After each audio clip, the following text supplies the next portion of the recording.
নমস্কার বন্ধুরা, এই মুহূর্তে আবহাওয়া নিয়ে সবথেকে বড় আপডেট। কোন কোন জেলায় হবে আবহাওয়া বদল বিস্তারিত জানিয়ে দেবো এই ভিডিওটির মাধ্যমে। ভিডিওটি যদি আপনাদের ভালো লেগে থাকে অবশ্যই লাইক করবেন এবং চ্যানেলটিকে সাবস্ক্রাইব করবেন। কম্বল থেকে সোয়েটারেও ঠান্ডা মানছে না, উত্তর থেকে দক্ষিণ কাঁপছে গোটা রাজ্য। দক্ষিণবঙ্গের জেলাগুলিতে তাপমাত্রা ওঠানামা করলেও হাল কাঁপানো ঠান্ডা রয়েছে উত্তরবঙ্গে। আলিপুর আবহাওয়া দপ্তর বলছে বছরের শেষে 3টে দিন পারদ সেভাবে পরিবর্তন হবে না, তবে তারপর তাপমাত্রা বাড়বে। দক্ষিণবঙ্গের আবহাওয়া দপ্তর বলছে আগামী 48 ঘন্টায় প্রায় একই রকম তাপমাত্রা থাকবে দক্ষিণবঙ্গে।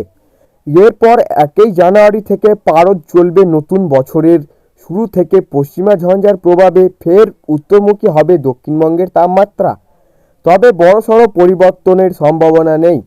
2 থেকে 3 ডিগ্রির তাপমাত্রা বাড়ার সম্ভাবনা রয়েছে দক্ষিণবঙ্গে, ফলে সামান্য কমতে পারে শীতের অনুভূতি। দক্ষিণবঙ্গের সব জেলাতেই আগামী 4 দিন সকালের দিকে হালকা থেকে মাঝারি কুয়াশার সম্ভাবনা।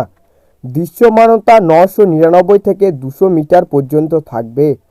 কুয়াশার দাপট কিছুটা কম ছিল কয়েকদিন, ফের কুয়াশার দাপট বাড়বে সকালের দিকে, তবে বেলা বাড়লে আকাশ মুহূর্ত পরিষ্কার এবং মেঘলাযুক্ত থাকবে।